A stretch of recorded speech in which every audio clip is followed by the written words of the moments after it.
Guys, നമസ്കാരം. Welcome back to my YouTube channel. അപ്പൊ guys, നമ്മുടെ ബിഗ് ബോസ് മലയാളം സീസൺ 7 എപ്പിസോഡ് 3ഉം 4ഉം കഴിഞ്ഞു. ഞാൻ രണ്ടിന്റെയും കൂടെ ചേർത്തൊരു അനാലിസിസ് ആണ് ഇന്ന് ചെയ്യാൻ പോകുന്നത്. ഇന്നലെ കുറച്ച് തിരക്കായതുകൊണ്ട് എപ്പിസോഡ് 3 ചെയ്യാൻ പറ്റിയില്ല. അപ്പൊ നമ്മൾ 3ഉം 4ഉം കൂടെ കമ്പൈൻഡ് ആയിട്ട് ഇന്ന് ചെയ്യാണ്. അപ്പൊ ഗൈസ്, ഈ ബിഗ് ബോസിൽ വരുന്ന എല്ലാ കണ്ടസ്റ്റന്റ്സിനും ഒരു ക്ലിയർ ഐഡിയ ഉണ്ട്. ഞാൻ എങ്ങനെ ആയിരിക്കണം, അല്ലെങ്കിൽ ആൾക്കാർ എന്നെ എങ്ങനെ കാണണം, എങ്ങനെ കണ്ടാൽ ഞാൻ ഒരു ഹീറോ ആവും. എല്ലാവർക്കും അവരുടെ സ്റ്റോറീസിൽ ഹീറോ ആവണം. അതാണ് എല്ലാവരുടെയും ആഗ്രഹം. അപ്പൊ ഈ ബിഗ് ബോസ് എന്ന് പറഞ്ഞാൽ അതൊരു ഓപ്പർച്യൂണിറ്റിയാണ്. എന്നെ ഇങ്ങനെ കാണിക്കണം, അപ്പൊ ആൾക്കാർ എന്നെ ഇഷ്ടപ്പെടണം. അത് തന്നെ പല ആൾക്കാർ പല രീതിയിലാണ് ചെയ്യാൻ ഉദ്ദേശിക്കുന്നത്. ഇപ്പൊ നമ്മുടെ അനീഷ്, പുള്ളി ഭയങ്കര ക്ലിയർ ആണ്. പുള്ളിയുടെ ഉദ്ദേശം ഇവിടെ വന്നിട്ട് ഫ്രണ്ട്സിനെ ഉണ്ടാക്കി ബോണ്ട് ഉണ്ടാക്കി ലാലാപാടി അല്ല. ഞാൻ വ്യത്യസ്തനാണ്, ഞാനൊരു ഡിഫറെന്റ് ആളാണ്. ഞാൻ ആൾക്കാരുമായിട്ട് കൂട്ടുകൂടാനോ ബോണ്ട് ഫോം ചെയ്തൊരു മൂലക്കിരിക്കാനോ സ്നേഹം സമ്പാദിക്കാനോ വന്നൊരാളല്ല. എന്റെ ഇൻഡിവിജ്വാലിറ്റി ഇങ്ങനെയാണ്. ഞാൻ ആൾക്കാർ ഇങ്ങനെ പറഞ്ഞാൽ ഞാൻ അതിന് ഓപ്പോസിറ്റ് പറയും. അപ്പോഴാണ് ഞാൻ വ്യത്യസ്തനാവുന്നത്. അപ്പൊ ആ ഒരു ക്ലിയർ ലൈൻ ഓഫ് ആക്ഷൻ ആണ് പുള്ളി ആദ്യം തൊട്ടേ ഫോളോ ചെയ്യുന്നത്. Very good, well and good. അത് അയാളുടെ ഒരു ഇൻഡിവിജ്വാലിറ്റി ആയിട്ട് നമുക്ക് അതിനെ കാണാം. അത് നമുക്ക് ചൊറിയായിട്ട് തോന്നാം, അല്ലെങ്കിൽ വെറുപ്പിനായിട്ട് തോന്നാം, but still that is his individuality. പിന്നുള്ള ചില ആൾക്കാരെന്ന് പറഞ്ഞാൽ എന്തിനും ഏതിനും റിയാക്ട് ചെയ്യുന്ന ആൾക്കാർ. അവരും ഭയങ്കര ഹീറോയിക് ആണ്. തെറ്റ് കണ്ടാൽ എതിർക്കും, തെറ്റിനെ ചോദ്യം ചെയ്യും. ഇവിടെ തെറ്റ് അനുവദിക്കത്തില്ല. എന്തെങ്കിലും ആരുടെങ്കിലും വായിന്ന് വീണ് പോയി കഴിഞ്ഞാൽ അതിനെതിരെ ആഞ്ഞടിക്കും. അങ്ങനത്തെ ഒരു ഹീറോയിക് രീതിയാണ് അവർ ഉദ്ദേശിക്കുന്നത്. അതില് നല്ല ഒച്ചയെടുത്ത് ഷൗട്ട് ചെയ്ത് ഞാൻ പവർഫുൾ ആണ് എന്ന് കാണിക്കുന്ന ടൈപ്പ് ഓഫ് ഒരു ഇത്. അപ്പാനി ശരത്തൊക്കെ അതിന്റെ ആളാണ്. പുള്ളി എനിക്ക് തോന്നുന്നു പുള്ളിക്ക് അത്ര ഒരു ക്രൂക്കഡ് മൈൻഡ് ഒന്നും ഇല്ല. പുള്ളി ഇങ്ങനെ റിയാക്ട് ചെയ്ത് ഹീറോയിക് ആയിട്ട് അങ്ങനെ ആവാൻ നോക്കുന്ന ഒരു ടൈപ്പ് ആളാണ്. പുള്ളിക്ക് അത്ര ഒരു കള്ളത്തരം ഇല്ലാത്തതായിട്ട് എനിക്ക് തോന്നി. പിന്നുള്ള ഒരു ഗ്രൂപ്പ് ഓഫ് ആൾക്കാരാണ് ആക്ച്വലി കുറച്ച് കുരുട്ട് ബുദ്ധിയുള്ള ടൈപ്പ്. അവർക്ക് ഇച്ചിരി മാനിപ്പുലേഷൻ ഒക്കെ ഉണ്ട്. അവർ ഈ ഫ്രണ്ടിൽ വന്നിട്ട് ഇങ്ങനെ അലച്ചായി അങ്ങനെ കാണിക്കാതെ എന്നാൽ കുറച്ച് മാനിപ്പുലേഷൻ ഒക്കെ ചെയ്ത് ഇങ്ങനെ പതുക്കെ പതുക്കെ പുറകെ നടന്ന് അവരുടെ ആ ഒരു ബുദ്ധി ഉപയോഗിച്ചുള്ള സ്ക്രീൻ സ്പേസ് നേടൽ എന്ന് പറഞ്ഞൊരു പരിപാടി ഉണ്ടല്ലോ, അത് ചെയ്യുന്ന അങ്ങനത്തെ ചില ആൾക്കാരിൽ ഒരാളാണ് ഷാനവാസ്. പുള്ളി ഒരു ബുദ്ധിമാനായ ഒരു ബുദ്ധിരാക്ഷസനാണെന്ന് തോന്നുന്നുണ്ട്. കാരണം പുള്ളിയുടെ ആക്ടിവിറ്റീസ് ഒക്കെ അങ്ങനെയാണ്. എന്തെങ്കിലും ഇങ്ങനെ ഒരു നല്ല ഇമേജ് പ്രൊജക്ട് ചെയ്യുക, ഞാൻ ഇങ്ങനെയാണെന്ന് എന്നെ പറ്റി ഒരു നല്ല ഇമേജ് പ്രൊജക്ട് ചെയ്യുക, എന്നിട്ട് ബാക്കിയുള്ളവർക്ക് വേണ്ടി ഞാൻ നല്ലതാണ് ഉദ്ദേശിക്കുന്നതെന്ന് കാണിക്കുക, എന്നിട്ട് അവരുടെ ഒരു സപ്പോർട്ട് നേടുക, എന്നിട്ട് അവരെ മാനിപ്പുലേറ്റ് ചെയ്യുക. ഒരു ക്രൂക്കഡ് ഐഡിയ ആയിട്ട് എനിക്ക് തോന്നി. But that is very nice character. Bigg ബോസിന് വേണ്ടി പറ്റിയൊരു ഇതാണ്. അപ്പം 3 കാറ്റഗറിയിലുള്ള ആൾക്കാരും ഉണ്ട്.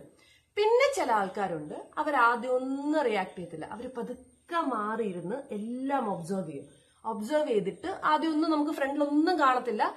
പക്ഷെ ഒരു സിറ്റുവേഷൻ വരുമ്പോഴത്തേക്ക് അവരിങ്ങനെ കത്തിക്കയറും. അങ്ങനത്തെ ടൈപ്പ് ആൾക്കാരുണ്ട്. അങ്ങനത്തെ ആൾക്കാരും ഉണ്ട് ബിഗ് ബോസിനകത്ത്. അതെനിക്ക് മനസ്സിലായത് കഴിഞ്ഞ 3rd എപ്പിസോഡ് കണ്ടപ്പോഴാണ്. ഗിസേൽ അങ്ങനത്തെ ഒരാളാണ്. വളരെ സൈലന്റ് ആയിട്ട് ഇതുവരെ ആരും കണ്ടില്ല. പുള്ളിക്കാരി ഏതോ വേറെ സ്ഥലത്തു നിന്ന് വന്നായതുകൊണ്ട് ഒരു മലയാളി അക്സെപ്റ്റൻസ് ഇല്ലാതെ മാറി എവിടെയോ ഇരുന്ന് ഒറ്റപ്പെട്ടു പോകും എന്ന് ചിന്തിച്ചിരിക്കുമ്പം ഏതെങ്കിലും ഒരു സിറ്റുവേഷൻ വരുമ്പോഴത്തേക്കും പുള്ളിക്കാരി നല്ല ടോപ്പായിട്ട് നല്ല റെസ്പോൺസും കൊടുക്കുന്നുണ്ട്, ഫയർ ആയിട്ട് നിൽക്കുന്നുണ്ട്. ഇങ്ങനത്തെ ഉള്ള ആൾക്കാരുടെ ഒരു പ്രശ്നം എന്ന് പറഞ്ഞാൽ അവർ ആദ്യമേ അവരെ നോട്ടീസ് ചെയ്യപ്പെട്ടില്ലെങ്കിൽ ചിലപ്പോൾ ഔട്ടായി പോകും. പക്ഷെ അവർ ആക്ച്വലി ഭയങ്കര സ്ട്രോങ് ആണ്. ഒരു സിറ്റുവേഷൻ വന്നാൽ അവർ കയറി കത്തും. അങ്ങനത്തെ ഒരു ഗ്രൂപ്പ്. പിന്നെ ഇതൊന്നും അല്ലാത്ത ഒരു അന്തവും കുന്തവും ഇല്ലാതെ എന്താ ഇവിടെ നടക്കുന്നതെന്ന് പോലും മനസ്സിലാവാതെ ഇങ്ങനെ കുറച്ച് പേരുണ്ട്. അവര് ഒന്ന് ആക്റ്റീവ് ആയാൽ, അവരുടെ ഒരു ഇൻഡിവിജ്വാലിറ്റി ഒന്ന് പുറത്തു വന്നാൽ ഇറ്റ് വിൽ ബി നൈസ്.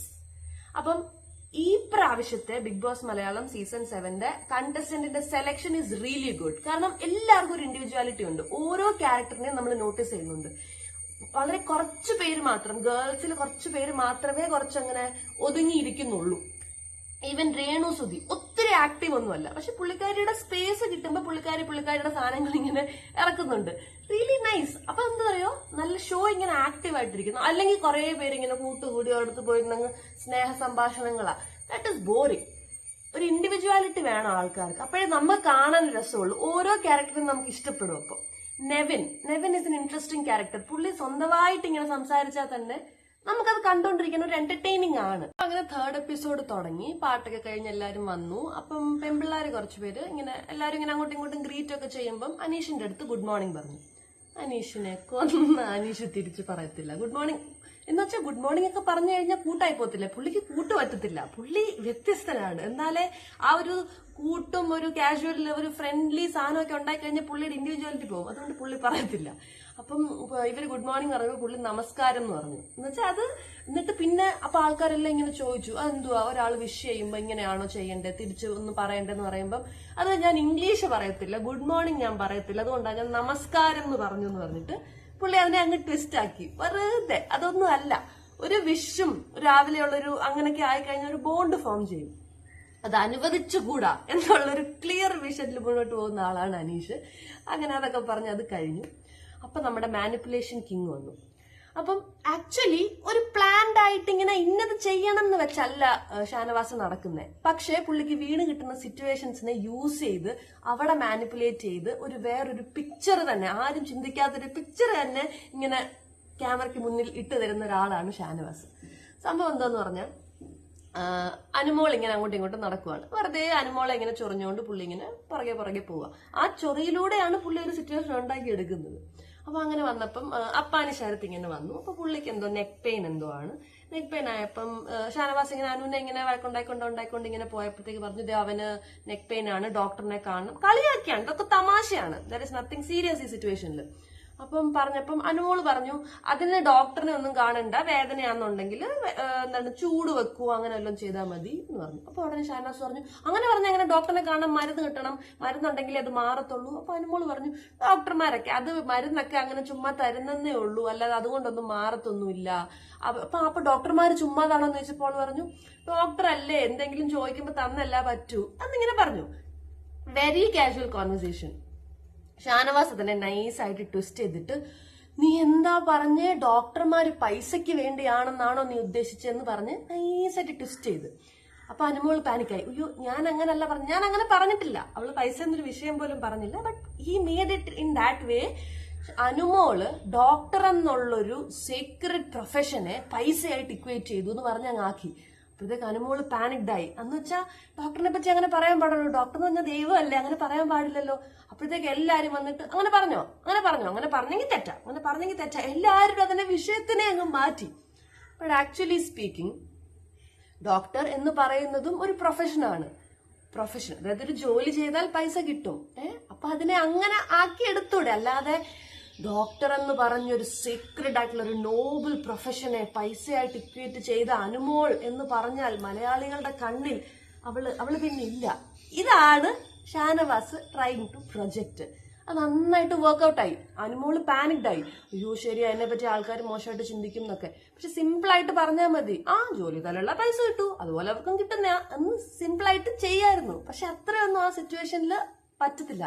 പുള്ളിക്കാരി പാനിക്ഡ് ആയി, കരഞ്ഞ് ആകാലമ്പായി. അപ്പോഴത്തേക്കും ചുറ്റുമുള്ളവരും കൂടെ അങ്ങനെ പറയാൻ പാടില്ല, അങ്ങനെ പറഞ്ഞാൽ തെറ്റാ, അപ്പൊ ഇവളങ്ങനെ പറഞ്ഞില്ലെന്ന് പറഞ്ഞിങ്ങനെ വാദിക്കുകയാണ്. അപ്പൊ പുള്ളിയുടെ ഷാനവാസിന്റെ ഐഡിയ ക്ലിക്കായി അവിടെ. അതിങ്ങനെ സക്സസ് ആയിട്ട് ഇങ്ങനെ പൊക്കോണ്ടിരിക്കുകയാണ്. ഷാനവാസ് നൈസായിട്ട് അനുമോളുടെ അടുത്ത് പോയി. ഇപ്പൊ അവർക്ക് ദേഷ്യമായി കാണുമല്ലോ പുള്ളി അങ്ങനെ ചെയ്തതുകൊണ്ട്. പക്ഷെ അവിടെ മാനിപ്പുലേറ്റ് ചെയ്യണമല്ലോ. അപ്പൊ നൈസായിട്ട് ഇങ്ങനെ, നീ ഇങ്ങനെ ചെറിയ വിഷയത്തിന് കരഞ്ഞാൽ എങ്ങനെ, പുള്ളിക്ക് അറിയാം അവർക്ക് വിഷമമായി, പുള്ളിയുടെ ഇതും കൊണ്ട് അവർക്ക് വിഷമമായി. അപ്പൊ അതിനെ നൈസായിട്ട് ഇങ്ങനെ ചെറിയ വിഷയത്തിന് കരഞ്ഞാൽ എങ്ങനെയാ, ഇതിനല്ലല്ലോ ബിഗ് ബോസ് വന്നത്. ഇപ്പൊ അവളെ ഒന്ന് സ്ട്രോങ് ആക്കി പുള്ളിയുടെ മാനിപ്പുലേഷൻ ഗെയിം അവിടെ വർക്ക്ഔട്ട് ആയിക്കൊണ്ടിരുന്നപ്പോഴത്തേക്ക് അവള് ചോദിച്ചു, ഞാൻ ശരിക്കും അങ്ങനെയാണോ പറഞ്ഞത്? അപ്പൊ പുള്ളി പറഞ്ഞല്ലെന്ന്. അപ്പോഴത്തേക്കും ബാക്കിയുള്ളവർ വന്നു. അപ്പം ഷാനവാസ് ഇല്ലാത്തൊരു കാര്യമാണ് പറഞ്ഞതെന്ന് പറഞ്ഞ് പ്ലേറ്റ് തിരിഞ്ഞു. ഷാനവാസിന് ബാക്ക് ഫയർ ആയി. അപ്പം കള്ളം പറഞ്ഞയാണല്ലേ എന്നൊരു സാധനം വന്നു. പുള്ളിയുടെ ആദ്യത്തെ സംഭവം വർക്ക്ഔട്ടായി, അവള് കരഞ്ഞപ്പോഴത്തേക്കും സക്സസ്. പക്ഷെ ഈ ഒരു സാധനം ചെറുതായിട്ട് ബാക്ക് ഫയർ ആയി, കള്ളം പറഞ്ഞതാണ് എന്ന് പറഞ്ഞിട്ട്. അങ്ങനെ ഇതെല്ലാം കഴിഞ്ഞപ്പോഴത്തേക്ക് മോർണിംഗ് ആക്ടിവിറ്റിയുടെ സമയമായി. അപ്പൊ ബിഗ് ബോസ് ഇങ്ങനെ എല്ലാവരുമായിട്ട് ഇങ്ങനെ ചോദിച്ചു, ഇവിടെ ആക്ച്വലി ബിഗ് ബോസിൽ നടക്കുന്ന സംഭവങ്ങൾ സ്ക്രിപ്റ്റഡ് ആണെന്ന് പുറമെ ഒരു സംസാരമുണ്ട്, അത് സത്യമാണോ, നിങ്ങൾക്ക് എന്ത് തോന്നുന്നു? അത് വളരെ കറക്റ്റ് ആയിട്ട് ബിഗ് ബോസ് അത് യൂസ് ചെയ്തു. കാരണം ഒബ്വിയസ് ആണ്, എല്ലാവരും പറയുന്നതാണ് ബിഗ് ബോസിന്റെ സംഭവങ്ങൾ സ്ക്രിപ്റ്റഡ് ആണെന്ന്. അപ്പൊ ഈ സംഭവം കണ്ടിട്ട് എനിക്ക് തന്നെ തോന്നിപ്പോ സ്ക്രിപ്റ്റഡ് ആണോന്ന്. അതുകൊണ്ട് ലെറ്റ്സ് റീക്രിയേറ്റ് ദിസ്. അതൊരു ഇൻട്രസ്റ്റിംഗ് ആക്ടിവിറ്റി ആയിരുന്നു. കാരണം നോർമലി മോർണിംഗ് ആക്ടിവിറ്റി ഒക്കെ എന്ന് പറഞ്ഞാൽ എന്തെങ്കിലും ഇങ്ങനെ പ്ലാൻ ചെയ്ത് അത് ചെയ്യാൻ പറയുകയാണ്. ഈ കറന്റ് സിറ്റുവേഷനിൽ നിന്ന് തന്നെ ഒരു മോർണിംഗ് ആക്ടിവിറ്റി ഉണ്ടാക്കിയത് വാസ് ക്രിയേറ്റീവ്. അതുപോലെ തന്നെ കണ്ടസ്റ്റന്റ്സിനും അവിടെ ഒരു സ്കോപ്പ് ഉണ്ട് അത് റീക്രിയേറ്റ് ചെയ്ത് ആക്ട് ചെയ്ത് കാണിക്കാനായിട്ട്. അപ്പൊ സ്റ്റാർട്ടിങ്ങിൽ അവർ ഭയങ്കര ഇൻട്രസ്റ്റോടെ റിക്രിയേറ്റ് ചെയ്യാൻ ശ്രമിച്ചു, അനീഷിനെയൊക്കെ ഇമിറ്റേറ്റ് ചെയ്ത്. But towards the end clumsy ആയിട്ട് അതങ്ങ് പോയി. അടുത്താണ് നമ്മുടെ ട്രൂ ഹീറോസിന്റെ പ്ലാനിങ്. ട്രൂ ഹീറോസ് എന്ന് പറഞ്ഞാൽ ഞാൻ നേരത്തെ പറഞ്ഞ തെറ്റിനെ ചൂണ്ടിക്കാട്ടി ഇങ്ങനെ സത്യത്തിന് വേണ്ടി പോരാടുന്ന ആൾക്കാരാണ്. അതാണ് നമ്മുടെ അപ്പാനി ശരത്ത്, അഭിലാഷ്, അവരൊക്കെ. എന്ന് വെച്ചാൽ ആര് ഫേക്ക് ആണോ അവരെ പൊളിച്ചടുക്കി ഓഡിയൻസിന്റെ മുന്നിൽ ഹീറോ ആയിട്ട് ഇങ്ങനെ വരുന്ന ആൾക്കാരാണ് ഇവര്. ആക്ച്വലി അത്ര ക്രൂക്കഡ് അല്ലാന്ന് തോന്നുന്നു, ബട്ട് സ്റ്റിൽ ദേ പ്ലാൻ അ ലോട്ട്. ബാക്കിയുള്ളവരെ പൊളിച്ചെടുക്കാൻ വേണ്ടിയുള്ള നല്ല പ്ലാനിങ് ആണ് അവിടെ നടക്കുന്നത്. അപ്പൊ ഇവരിങ്ങനെ പ്ലാൻ ചെയ്യും, മിണ്ടാതിരിക്കുന്ന ഫേക്ക് ആയിട്ടിരിക്കുന്ന ആൾക്കാരെയൊക്കെ ഫേക്ക് എന്നല്ല, മിണ്ടാതിരിക്കുന്ന ആൾക്കാരെ കുറച്ചുകൂടെ പുറത്തോട്ട് കൊണ്ടുവന്ന് അവരുമായിട്ട് അടി ഉണ്ടാക്കി ഒരു സീൻ ക്രിയേറ്റ് ചെയ്ത് കണ്ടന്റ് ഉണ്ടാക്കുന്ന, അതാണ് ഇവരുടെ ഐഡിയ. അപ്പൊ ഇവര് പ്ലാൻ ചെയ്യും. ഗിസേൽ ഒരു നല്ല ഓപ്ഷനാണ്. കാരണം ഗിസേൽ വേറൊരു സ്ഥലത്തുനിന്ന് വന്ന് ഒരു മലയാളി ഓഡിയൻസ് ആയിട്ട് കംപ്ലീറ്റ്ലി അങ്ങോട്ട് സെറ്റ് ആവാത്ത ഒരു മാറി നിൽക്കുന്ന, ഇതുവരെ പുള്ളിക്കാരി അങ്ങനെ കാണാനില്ല.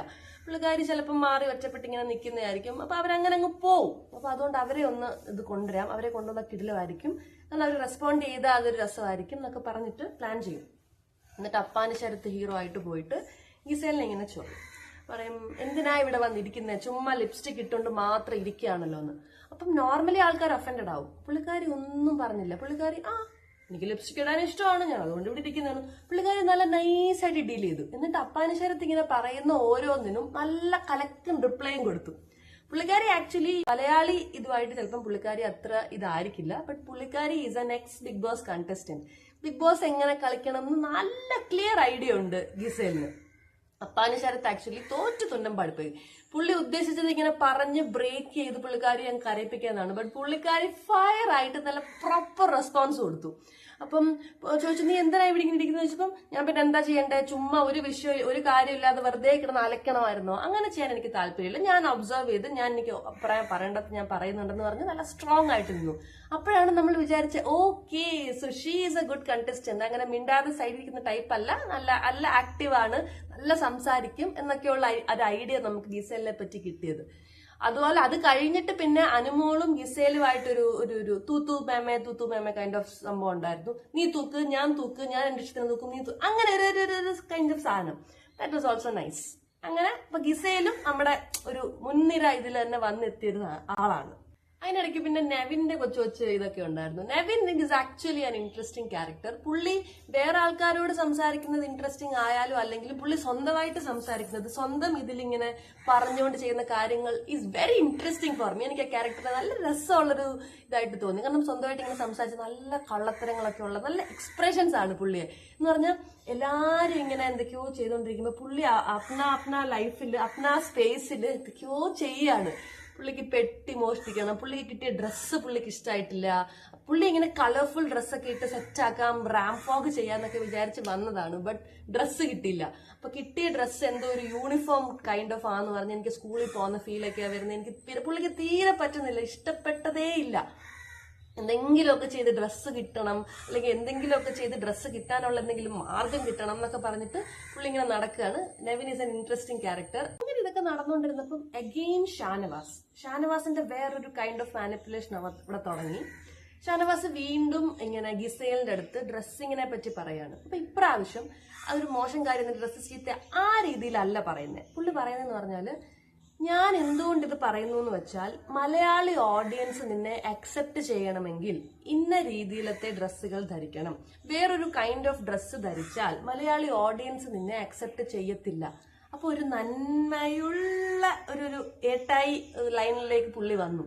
പുള്ളി ആക്ച്വലി ഉദ്ദേശിച്ചെന്ന് പറഞ്ഞാൽ, പുള്ളിക്ക് ഒരു ഹീറോയിക് ഇമേജ് ഉണ്ട് എന്നാണ് പുള്ളിയുടെ ധാരണ മലയാളി ആൾക്കാരുടെ മുന്നിൽ. കാരണം പുള്ളിയുടെ സീരിയൽ, അതിനകത്തെ ആ രുദ്രൻ എന്ന് പറഞ്ഞ ക്യാരക്ടർ, അതാണ് പുള്ളിയുടെ ഇമേജ്.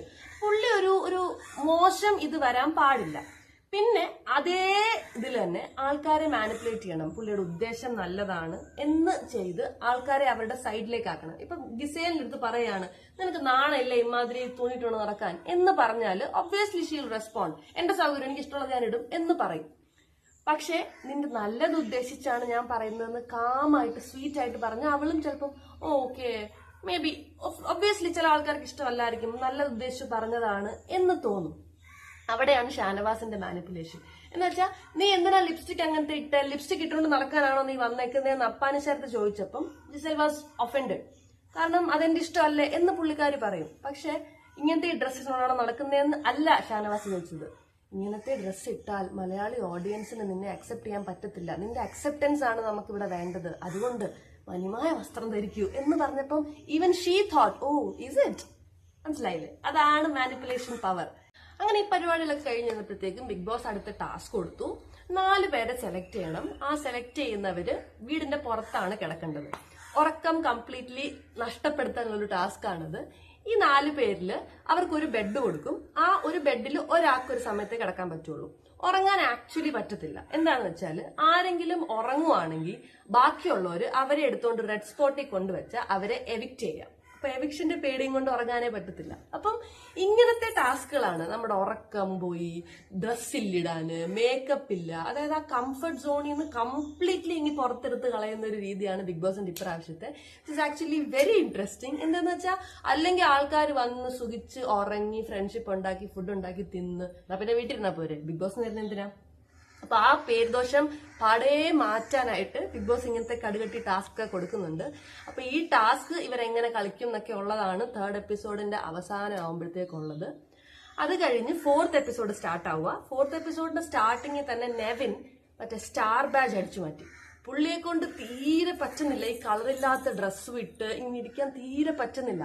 അപ്പം ആ ഒരു ഗെയിമിന്റെ ജയിക്കണം എന്നുള്ളതിന് കൂടുതൽ കളർ ഡ്രസ്സ് ഇടാൻ പറ്റണം എന്നുള്ളതാണ് നെവിന്റെ ഇതെന്ന് നമുക്ക് അപ്പോഴേ മനസ്സിലാവും. അപ്പൊ പുള്ളി ഈ സ്റ്റാർ ബാഡ്ജ് അടിച്ചു മാറ്റെന്ന് പറഞ്ഞാൽ ആര്യന്റെയാണ്. അപ്പൊ ആര്യനും നെവിനും നല്ല ടേംസിലാണ്. അപ്പൊ പുള്ളിക്കായിട്ട് ഒരു വിഷമമുണ്ട്. കാരണം ആര്യന് തീരെ ഇഷ്ടപ്പെട്ടില്ല, ആരോ സ്റ്റാർ ബാഡ്ജ് എടുത്തുകൊണ്ട് പോയി, പുള്ളി ഇറിറ്റേഷൻ ആവുന്നുണ്ട്. അപ്പം ഈ നെവിൻ ഇങ്ങനെ ആര്യനെ സമാധാനിപ്പിക്കുന്നുണ്ട്. സാരല്ല, നീ നോക്ക്, നീ എവിടെയാ വെക്കുന്നേ, ആൾക്കാരങ്ങനെ എടുത്തോണ്ട് പോവും, നീ ശ്രദ്ധിക്കണ്ടേ, എന്നെ ഡൗട്ടൊന്നും ഇല്ലല്ലോ അല്ലേ. പുള്ളിയുടെ ആ ഒരു ക്യൂട്ട്നെസ് ഒക്കെ എനിക്ക് ഫീൽ ചെയ്ത് അവിടെ. കാരണം പുള്ളിയാണ് എടുത്തത്, പുള്ളി ഇവനുമായിട്ട് നല്ല ടേംസിലുമാണ്.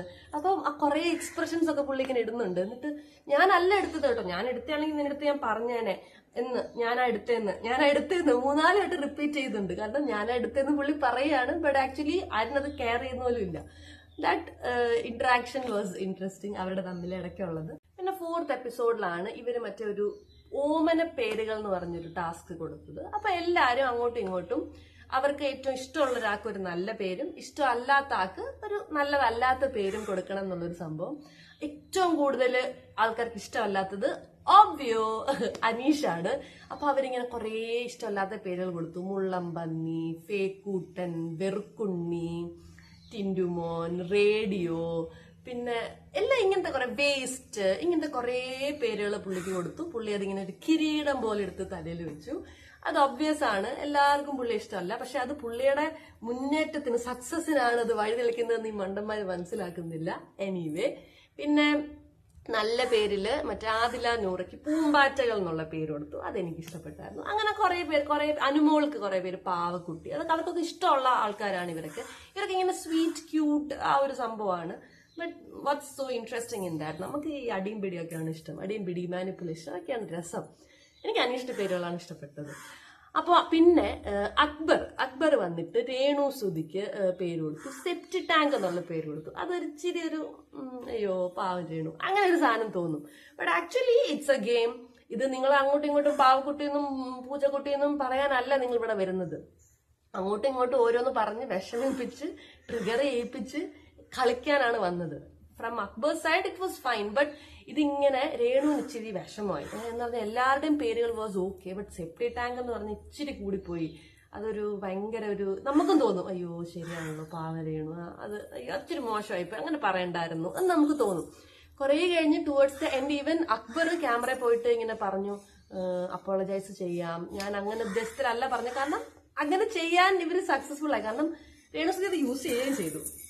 കറക്റ്റ് ആണ്, അവർക്ക് വിഷമം നമുക്കും തോന്നി അയ്യോ വേണ്ടായിരുന്നു. ബട്ട് പിന്നെ പുള്ളിക്കാരി നൈസായിട്ട് വിധവാ കാർഡ്, അമ്മ, ഒരു പെണ്ണ്, അങ്ങനെയുള്ള സാധനങ്ങളൊക്കെ നല്ലതായിട്ട് യൂസ് ചെയ്തു. കാരണം ഞാനൊരു വിധവയാണ് റെപ്രസെന്റ് ചെയ്യുന്നത്, ഒരു അമ്മയാണ്, ഒരു അമ്മയൊക്കെ ഇങ്ങനെ പറയാൻ പറ്റുമോ എന്നൊക്കെയുള്ള സാധനം പുള്ളിക്കാരി അവിടെ നൈസായിട്ട് യൂസ് ചെയ്തു. ആദ്യം നമുക്ക് അങ്ങനെ തോന്നിയെങ്കിലും പിന്നീട് രേണു എങ്ങോട്ടാ പോകുന്നേ എന്ന് നമുക്ക് തോന്നും. That was also nice. ഇതാ ഞാൻ പറഞ്ഞത്, രേണു ഇങ്ങനെ ഒത്തിരി ആക്റ്റീവായിട്ട് ഇങ്ങനെ ചെയ്യണമെന്നില്ല. പക്ഷെ പുള്ളിക്കാരി കിട്ടുന്ന സ്പേസ് ഒറ്റയ്ക്ക് സംസാരിച്ചിട്ടാണെങ്കിലും ബാക്കിയുള്ളവരോട് സംസാരിച്ചിട്ടാണെങ്കിലും പുള്ളിക്കാരി യൂട്ടിലൈസ് ചെയ്യുന്നുണ്ട്. പുള്ളിക്കാരി ഒരു മോശം കുറഞ്ഞ കണ്ടസ്റ്റന്റ് ഒന്നും അല്ല, പുള്ളിക്കാരി കിടിലമാണ്. പിന്നെ അതുപോലെ അപ്പാനി ശരത്തും അനുമോളും കൂടെ ഒരു ചെറിയൊരു സംഭവം ഒരസൽ നടക്കുന്നുണ്ട്. എന്താന്ന് വെച്ചാൽ അനുമോള് മറ്റേ കഴിഞ്ഞ ദിവസത്തെ ഇൻസിഡന്റ് ഇതിനുള്ള വെച്ചാൽ ബാക്കിയുള്ളവർ പറഞ്ഞു കേട്ടാണ് നീ ചെയ്യുന്നത് എന്നൊരു സാധനം കൊടുത്തു. അപ്പാനിക്കത് തീരെ അക്സെപ്റ്റബിൾ അല്ല. എനിക്ക് എന്റെ സ്വന്തം ഇതുണ്ട്, നീ അങ്ങനെ പറയേണ്ട കാര്യമില്ല എന്ന് പറഞ്ഞിട്ട് അങ്ങോട്ടും ഇങ്ങോട്ടും ഒരു ഇത്. അപ്പൊ അപ്പാനി കുറെ കഴിഞ്ഞപ്പോഴത്തേക്ക് അനുമോളുടെ അഗൻസ്റ്റ് ആയി. ഇവളൊക്കെ കള്ളിയാണ്, ഇവളുടെയൊക്കെ റിയൽ ഫേസ് എനിക്ക് മനസ്സിലായിരുന്നു. പുള്ളി ഇച്ചിരി ഇമോഷണൽ ആവുന്നല്ലേ. അതാ ഞാൻ പറഞ്ഞ പുള്ളി അത്ര ക്രൂക്കഡ് അല്ല, പുള്ളി ഇച്ചിരി ഒരു സ്ട്രേറ്റ് ഫോർവേഡ് ആയിട്ടുള്ള ഒരു ആളാണ്. ആൻഡ് പുള്ളി ഈസിലി മാനിപ്പുലേറ്റ് ചെയ്യാം. മാനിപ്പുലേഷൻ കിങ് നമ്മുടെ ഷാനവാസ് കിട്ടിയ സമയത്തിന് അപ്പാനിക്ക് പിന്നെ ഒരു ഡൗട്ട് വന്നു. ഷാനവാസിന്റെ മിസ്റ്റേക്ക് അല്ലായിരുന്നു, ഷാനവാസ് കള്ളല്ലേ പറഞ്ഞതെന്ന് വന്നപ്പോഴത്തേക്കും ഷാനവാസ് നൈസായിട്ട് അപ്പാനി ഇങ്ങനെ സപ്പോർട്ട് ചെയ്ത് ഇച്ചിരി സ്വീറ്റ് കോട്ടൊക്കെ ചെയ്ത് നൈസായിട്ട് മാനിപ്പുലേറ്റ് ചെയ്തുകൊണ്ട് പോയി. ലൈവിലൊക്കെ കണ്ടവർക്കറിയാം ഷാനവാസ് നന്നായിട്ട് അപ്പാനി ഇങ്ങനെ നീ കിടിലോ ആയിരുന്നു, നീ ആക്ടർ ആയപ്പോ ഞാൻ ഫോട്ടോ എടുക്കാൻ ആഗ്രഹിച്ചായിരുന്നു നിന്റെ കൂടെ, ഇങ്ങനെയുള്ള സംഭവങ്ങളൊക്കെ പറഞ്ഞപ്പോഴത്തേക്ക് അപ്പാനി തന്നെ ശരിയാണല്ലേ ഷാനവാസ് ഒരു നല്ലവനാ എന്നൊരു സംഭവത്തിലേക്ക് പോയി. ബട്ട് ഇന്നലെ ആക്ച്വലി ഷാനവാസ് ആണ് ആ സീൻ ക്രിയേറ്റ് ചെയ്തത്. അത് അപ്പാനിക്ക് ഇങ്ങനെ ഡൗട്ട് തോന്നി, ഷാനവാസ് മാനിപ്പുലേറ്റർ അല്ലേ എന്ന് തോന്നിയ സമയം ഷാനവാസ് വന്ന് നൈസായിട്ട് ആ തോട്ട് തന്നെ ഇല്ലാതാക്കി കളഞ്ഞിട്ട് അപ്പാനിക്ക് ഇടല വാടാന്ന് പറഞ്ഞപ്പോഴത്തേക്ക് അപ്പാനി ശരിയാ ഷാനവാസ് നല്ലവനാ എന്നുള്ള ഇതിലേക്ക് പോയി. എന്നിട്ട് ആക്ച്വലി എന്താണ് അനുമോളും അപ്പാനിയും വേർ ഫൈൻ. ബട്ട് ഇപ്പം അപ്പാനിക്ക് അനുമോളെ ഇഷ്ടമല്ല. ഇവളുടെയൊക്കെ റിയൽ ഫേസ് ഇപ്പോഴാ മനസ്സിലായത്, ഇവർക്ക് കള്ളിയാ ഞാൻ കാണിച്ചു കൊടുക്കുന്നുണ്ട് എന്ന് പറഞ്ഞ ഒരു പാവം കുഞ്ഞിനെ പോലെ ഇങ്ങനെ വിഷമിച്ച് ഇരിക്കുന്നുണ്ടായിരുന്നു. ബട്ട് ഹിയർ ഓൾസോ അവർ മാനിപ്പുലേഷൻ കിങ് ഷാനവാസ് നടന്നുകൊണ്ടിരുന്നപ്പോഴത്തേക്കും വീക്ക്ലി ടാസ്ക് വന്നു. അപ്പൊ വീക്ക്ലി ടാസ്ക് എന്ന് പറഞ്ഞാൽ കോയിൻസ് കളക്ട് ചെയ്യുക എന്നുള്ളതാ. അപ്പൊ കോയിൻസ് കളക്ട് ചെയ്യുന്നതിനകത്ത് ഒരു ഗോൾഡ് കോയിൻ, ഒരു റെഡ്, ഒരു ബ്ലാക്ക്. അപ്പൊ ഗോൾഡ് കോയിൻ കിട്ടിയ ആൾക്ക് സൂപ്പർ പവർ ഉണ്ട്, റെഡ് ഉള്ള ആൾക്ക് കണ്ടിന്യൂ ചെയ്യാം, ബ്ലാക്ക് ഉള്ള ആൾക്ക് പണിഷ്മെന്റ്. അപ്പൊ ആദ്യം തന്നെ അക്ബറിന് ഗോൾഡ് കോയിൻ കിട്ടും. അപ്പൊ സൂപ്പർ പവർ എന്താന്ന് വെച്ചാല് പുള്ളിക്ക് ഒരാളെ എവിക്റ്റ് ചെയ്യാൻ പറ്റും. പക്ഷെ ആ പവർ കിട്ടണമെങ്കിൽ അടുത്ത റൗണ്ടില് അക്ബർ പറയുന്ന ആള് ഗോൾഡ് കോയിൻ എടുക്കണം. അപ്പൊ അക്ബർ ആര്യനെ ചൂസ് ചെയ്യും, ആര്യൻ ഗോൾഡ് കോയിൻ എടുക്കും. പക്ഷെ അപ്പൊ നമ്മുടെ മാനിപ്പുലേഷൻ കിങ് വന്നിട്ട് ആ ഗോൾഡ് കോയിൻ അങ്ങ് മോട്ടിക്കും. അപ്പൊ ആര്യൻ തോറ്റു. അപ്പൊ ഇവർക്ക് പണിഷ്മെന്റ് ആവും. അക്ബറും ആര്യനും തമ്മിൽ ഒരാൾ ഡിസൈഡ് ചെയ്യണം അടുത്ത വീക്കിലേക്ക് നോമിനേറ്റഡ് ആവാൻ. അക്ബറും അങ്ങനെ ഒരു ചെറിയ കളിക്കാരനൊന്നുമല്ല. അക്ബർ നല്ല നൈസായിട്ട് കൺവിൻസ് ചെയ്തു. ബട്ട് ആര്യനും തിരിച്ചതുപോലെ തന്നെ ചെയ്തു. ബട്ട് എൻഡില് അക്ബർ തന്നെ ഓക്കെ ഞാൻ തന്നെ പോയേക്കാൻ തീരുമാനിച്ച് അതവിടെ കഴിഞ്ഞു. ബ്ലാക്ക് കോയിൻ കിട്ടിയ ആൾക്കാർക്ക് പണിഷ്മെന്റ് ഉണ്ടായിരുന്നു. അതൊക്കെ ഒരു ഇൻട്രസ്റ്റിംഗ് ആക്ടിവിറ്റി ആയിട്ട് പോയി. ഇതൊന്നും ബോറിംഗ് അല്ല, ഈ ആക്ടിവിറ്റീസ് ഒക്കെ നല്ല ഇൻട്രസ്റ്റിംഗ് ആയിരുന്നു. നല്ല ഇൻട്രസ്റ്റോടെ എല്ലാവരും ചെയ്തു. എന്ന് വെച്ചാൽ ആർക്കും അങ്ങോട്ടും ഇങ്ങോട്ടും വലിയ പ്രശ്നങ്ങളൊന്നുമില്ല, വെറുപ്പൊന്നുമില്ല, പിന്നെ ആർക്കും സ്നേഹമില്ല, അങ്ങോട്ട് ആർക്കും ആരോടും സ്നേഹമില്ല. അതുകൊണ്ട് നൈസായിട്ട് പോകുന്നുണ്ട്. അങ്ങനെ ഒരു ഗ്രൂപ്പ് ഫോം ചെയ്ത് എന്റെ ടീമിനെ ഒന്നും പറയില്ല, ആ പരിപാടിയൊന്നുമില്ല. എല്ലാവരും അങ്ങോട്ടും ഇങ്ങോട്ടും പറയുന്നുണ്ട്. അതൊക്കെ നന്നായിട്ട് നടക്കുന്നുണ്ട്. പിന്നെ അത് കഴിഞ്ഞിട്ട് ഈ ആക്ടിവിറ്റി കഴിഞ്ഞ് പിന്നെയും രാത്രിയിലത്തെ ആക്ടിവിറ്റിയിലേക്ക് കടന്നു. അപ്പൊ ആരെങ്കിലും ഔട്ടാക്കാൻ വേണ്ടിയുള്ള ശ്രമങ്ങളും അതൊക്കെ ഇങ്ങനെ നടന്നുകൊണ്ടിരിക്കുകയാണ്. എന്തായാലും ആക്ടിവിറ്റി വൈസ് എല്ലാവരും ആക്റ്റീവാണ്, നന്നായിട്ട് ചെയ്യുന്നുണ്ട്. കുറച്ചു പേര് പുറകോട്ട് മാറി നിൽക്കുന്നുണ്ട്. അവരും കൂടെ മുന്നോട്ട് വന്നാൽ കുറച്ചും കൂടി ഇൻട്രസ്റ്റിംഗ് ആയിരിക്കും. അങ്ങനെ 4th എപ്പിസോഡും ഏകദേശം കഴിഞ്ഞു. ഇനി എന്തൊക്കെയാണ് പുതിയ ആൾക്കാരുടെ പ്ലാനിങ്ങും മാനിപ്പുലേഷനും പുതിയ ആക്ടിവിറ്റീസും എന്താ വരാന്നുള്ളത് നമുക്ക് കാത്തിരുന്ന് കാണുക. അപ്പൊ സ്റ്റേ ട്യൂൺഡ്. Bye.